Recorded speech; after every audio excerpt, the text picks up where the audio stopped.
সিলেট টেস্টের চতুর্থ দিনে বাংলাদেশের বিপক্ষে দ্বিতীয় ইনিংসে ব্যাট করছে আয়ারল্যান্ড। শেষ খবরে আইরিশদের সংগ্রহ ৬ উইকেটে ১৪৪ রান।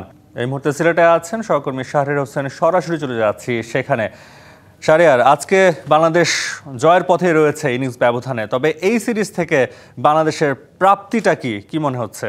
বাংলাদেশের প্রাপ্তি যদি বলেন তাহলে হচ্ছে প্রথম কথা হচ্ছে যে ব্যাটারদের কিছুটা রানে ফেরা। এখন অনেকে বলতে পারেন যে প্রতিপক্ষ অনেকটা আনকোরা আয়ারল্যান্ড ছিল, তাই জন্য হয়তো বাংলাদেশ এরকম খেলেছে। হ্যাঁ, সেটা ঠিক আছে যে প্রতিপক্ষের একটা দুর্বলতা তো আছেই।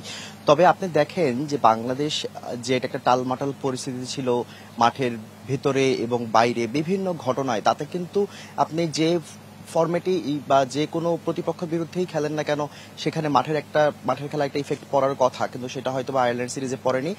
এবং আমরা দেখেছি যে বাংলাদেশের মানে শুধু এক ব্যাটার না, একাধিক ব্যাটার আপনি যদি ওপেনিং স্লট থেকে শুরু করেন, সেই জয়, সাদমান, মমিনুল, শান্ত, লিটন ইনজুরি থেকে কয়দিন আগে ফিরে, মানে এই সিরিজ দিয়েই ফিরেছেন লিটন। তো প্রত্যেক ব্যাটসম্যান কিন্তু মানে একটা টেস্টের মধ্যে যদি ৪-৫টা ব্যাটসম্যান যদি ভালো করে, সেটা অবশ্যই ভালো দিক। অন্তত পরের যে সিরিজগুলো আছে তার আগে থেকে যে ফর্মে ফেরাটা খুব জরুরি ছিল।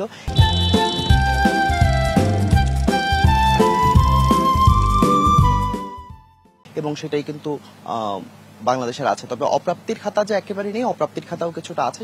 বাংলাদেশের ফিল্ডিং নিয়ে কিন্তু আরো কনসার্ন হতে হবে। বাংলাদেশ এখন পর্যন্ত পুরো ম্যাচে যে ধরনের ফিল্ডিং করেছে তা সত্যি কথা বলতে মানে অনেকটাই প্রশ্নবিদ্ধ। কারণ আপনি দেখেন যে আয়ারল্যান্ডের বিপক্ষে যে প্রথম ইনিংসে আয়ারল্যান্ড যে রানটা করেছিল, সেখানে কিন্তু বেশ কয়েকটা ক্যাচ মিস করেছে এবং প্রথম ইনিংসেই বাংলাদেশের প্রায় ক্যাচ মিসের সংখ্যা ছিল 5টি। তো আপনি যখন আসলে কোনো বড় দলের সাথে খেলতে যাবেন, তখন এই সব ভুলে কিন্তু আপনাদেরকে অনেক বড় মাসুল দিতে হবে। হয়তো বা আয়ারল্যান্ড বলে সেই মাসুলটা একটু বাংলাদেশ বরং কমে দিতে হয়েছে। হয়তো বা বাংলাদেশ এখন বলতে পারেন যে ইনিংস ব্যবধানে জয়ের একেবারে সামনেই দাঁড়িয়ে আছে। নাফি, ধন্যবাদ শাহরিয়ার, সিলেট থেকে জানাচ্ছিলেন।